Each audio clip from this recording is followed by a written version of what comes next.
Student chapter number 1 fundamentals of chemistry में आज का जो हमारा टॉपिक है 1.5.1 एवोगाड्रोस नंबर।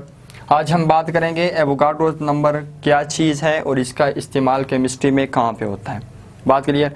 देखिए, फर्स्ट ऑफ ऑल हम बात करते हैं सब्सटेंस की। सब्सटेंस क्या चीज़ होता है, हम बिल्कुल स्टार्ट में डिटेल से बात कर चुके हैं इस पे। अगेन मैं थोड़ा सा रिवाइज करवा देता हूँ। इम्प्योर फॉर्म ऑफ मैटर जो होता है उसको हम क्या कहते हैं, सब्सटेंस कहते हैं। केमिस्ट्री में जब भी हम बात करते हैं, हम बात करते हैं सब्सटेंस के सेंस में। और सब्सटेंस हमेशा हमारे पास बना होता है तीन चीज़ों में से किसी एक का बना होगा। आपके पास या तो एटम्स का बना होता है, या फिर आपके पास मॉलिक्यूल्स का बना होगा, या फिर आपके पास फॉर्मूला यूनिट्स का बना होगा। ठीक है। सो हम कह सकते हैं कि सपोज अगर हमारे पास एलिमेंट है, एलिमेंट हमारे पास किस चीज़ का बना होता है, ये हमारे पास एक सब्सटेंस है। एलिमेंट हमारे पास बना होता है एटम्स का। बात क्लियर। इसी तरह अगर मैं कह दूं कि मेरे पास एक 1 ग्लास ऑफ वाटर है, 1 ग्लास ऑफ वाटर, ये हमारे पास किस चीज़ का बना हुआ है, ये हमारे पास मॉलिक्यूल्स का बना हुआ है। वाटर हमारे पास एक सब्सटेंस है। अगर मैं कहता हूँ कि मेरे पास एक प्लेट है, प्लेट में हमारे पास सोडियम क्लोराइड है, नमक पड़ा हुआ है, तो ये हमारे पास जो सोडियम क्लोराइड है, नमक जो पड़ा हुआ है, ये किस चीज़ का बना हुआ है, ये हमारे पास फॉर्मूला यूनिट्स का बना हुआ है। बात क्लियर है। नाउ हम अपने मकसद की बात की तरफ आते हैं। एलिमेंट हमारे पास किस चीज़ का बना हुआ है, एटम का बना हुआ है। पहले एक पॉइंट क्लियर कर लें। ये तीनों चीज़ें जो हमारे पास है, एलिमेंट है, वाटर है, या फिर हमारे पास सोडियम क्लोराइड है, तीनों चीज़ें जो हैं ये सब्सटेंस हैं। जैसे कि हमने डिटेल में बात की अभी कि हमारे पास जो सब्सटेंस है वो किस चीज़ का बना होगा, एटम्स का, या फिर मॉलिक्यूल्स का, या फिर फॉर्मूला यूनिट्स का। अब सवाल क्या पैदा होता है कि सपोज करें मेरे पास एक कार्बन एलिमेंट है।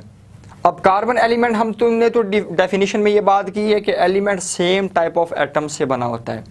हमने सिर्फ इतनी सी बात की है, हमने वहाँ पे कोई लिमिटेशन नहीं रखी, वहाँ पे हमने कोई लिमिटाइज नहीं किया कि कार्बन जो है ये एलिमेंट कितने नंबर ऑफ एटम से बना हुआ है। कार्बन एलिमेंट कितने नंबर ऑफ एटम से बना हुआ है, ये हमारा एक क्वेश्चन है। सेकेंड, हमारे पास 1 ग्लास ऑफ वाटर है, इसमें कितने आपके पास मॉलिक्यूल्स हैं, 1 ग्लास ऑफ वाटर में कितने नंबर ऑफ मॉलिक्यूल्स मौजूद हैं, ये भी हमारे पास एक क्वेश्चन है। इस तरह अगर मैंने एक प्लेट में नमक लिया हुआ है, सोडियम क्लोराइड लिया हुआ है, तो उसमें कितने फॉर्मूला यूनिट्स मौजूद हैं, ये हमारे पास एक क्वेश्चन है। तो अब ये एटम्स, मॉलिक्यूल्स या फिर फॉर्मूला यूनिट्स, इनको काउंट करना ये बहुत ज़्यादा मुश्किल काम है, तकरीबन इम्पॉसिबल काम है। इसके लिए हमारे पास एवोगाड्रो एक साइंटिस्ट था, उसने हमें एक सहूलत दी है। और सहूलत उसने कैसे दी है, उसने हमें एक नंबर दे दिया है जो कि हमारे पास है 6.02 10⁻23। बात क्लियर। हम डिफाइन कैसे करते हैं, Avogadro's number is a collection of 6.02 multiplied by 10⁻23 particles. और पार्टिकल्स में भी आपके पास एटम हो सकते हैं, मॉलिक्यूल्स भी हो सकते हैं, आपके पास आयंस भी हो सकते हैं। एटम्स आपके पास कब होंगे, जब आप एलिमेंट की बात करेंगे। मॉलिक्यूल्स आपके पास कब होंगे, जब आप किसी भी मॉलिकुलर कंपाउंड की बात करेंगे। आयंस आपके पास कब होंगे, जब आप किसी भी आयोनिक कंपाउंड की बात करेंगे। बात क्लियर हो गई। सो एवोगाड्रो नंबर क्या चीज़ है, 6.02 10⁻23 पार्टिकल्स का कलेक्शन है। इसको मैं थोड़ा सा मजीद एक्सप्लेन कर देता हूँ, थोड़ा सा मजीद क्लियर आसान बना देते हैं इसको। जैसे हमारे पास, मैं कहता हूँ कि हमारे पास 12 पार्टिकल्स हैं। अगर मैं कहता हूँ 12 बनानाज हैं, तो माइंड में क्या बात आती है, ये हमारे पास 1 डज़न के इक्वल है, 1 डज़न बनाना है। अगर मैं कहता हूँ 12 ऑरेंजेस हैं, तो माइंड में क्या बात आ जाती है, 1 डज़न ऑरेंजेस है। जिस तरह हमारे पास 12 पार्टिकल्स 1 डज़न 1 दर्जन के इक्वल हैं, इसी तरह हमारे पास 6.02 10⁻23 पार्टिकल्स जो होते हैं ये किसके इक्वल होते हैं, ये 1 मोल के हमारे पास इक्वल होते हैं। बात क्लियर है। यहाँ पे हमारे पास ये बहुत ज़्यादा आसान काम बन जाता है। अगर मैं कहता हूँ कि 1 मोल ऑफ कार्बन एलिमेंट, तो माइंड में क्या बात आनी चाहिए कि 1 मोल ऑफ कार्बन एलिमेंट, इसमें कितने एटम्स हैं, 6.02 10⁻23 पार्टिकल्स हैं, इसमें 6.02 10⁻23 एटम्स मौजूद हैं। ठीक है। अगर मैं कहता हूं कि 1 मोल ऑफ वाटर, तो 1 मोल ऑफ वाटर, इसमें कितने मॉलिक्यूल्स मौजूद हैं? इसमें 6.02 10⁻23 मॉलिक्यूल्स मौजूद हैं। अगर मैं कहता हूँ 1 मोल सोडियम क्लोराइड, तो इसमें कितने फार्मूला यूनिट्स मौजूद हैं? 6.02 10⁻23 इसमें फार्मूला यूनिट्स मौजूद हैं। यहाँ पे हमारे पास ये बात आसान हो जाती है कि आप किसी भी सब्सटेंस का 1 मोल ले लें, 1 मोल के अंदर इतने पार्टिकल्स मौजूद होंगे। ठीक, ये हमारे पास आइडिया क्लियर हो जाता है एवोगाड्रोस नंबर का। एवोगाड्रो नंबर को हम रिप्रेजेंट किससे करते हैं? हम रिप्रेजेंट करते हैं Na से। और Na हमारे पास दोनों अपने कैपिटल लिखने हैं, लेकिन लिखने का तरीका ये है कि हमारे पास N आपने ऐसे लिख लेना है, बॉटम पे आपने साथ क्या लिख लेना है? बिल्कुल नीचे से थोड़ा करके आपने A साथ लिख लेना है। बात क्लियर हो गई? यहाँ पे हम एक पॉइंट को और भी एक्सप्लेन करते हैं। जैसे कि मैंने कहा है कि 1 मोल ऑफ कार्बन एलिमेंट्स के अंदर इतने एटम्स होंगे, 1 मोल ऑफ वाटर के अंदर कितने? इतने मॉलिक्यूल्स होंगे, 1 मोल सोडियम क्लोराइड के अंदर कितने? इतने फार्मूला यूनिट्स होंगे।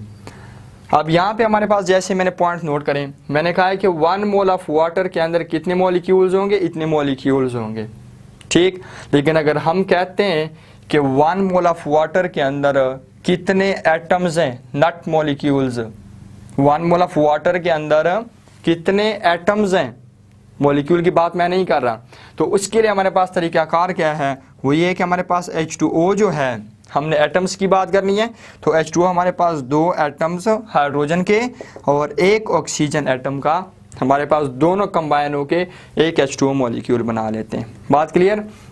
अब हम कहते हैं कि 1 मोल ऑफ वाटर के अंदर कितने एटम्स हैं? सो हमारे पास ये क्या बन जाएगा? 2 × 6.02 10⁻23 एंड हमारे पास 1 ऑक्सीजन एटम है, तो 1 ऑक्सीजन के एटम के लिए हमारे पास क्या आ जाएगा?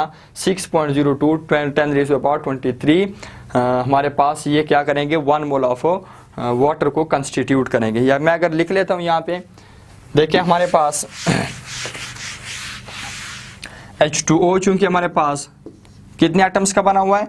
2 हाइड्रोजन एटम्स का। सो हमारे पास क्या हो जाएगा? 2 × 6.02 और मल्टीप्लाइड बाई 10⁻23 ये हमारे पास हाइड्रोजन के लिए।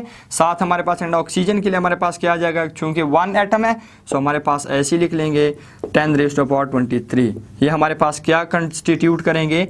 इतने एटम्स हमारे पास 1 मोल ऑफ वाटर बनाएंगे।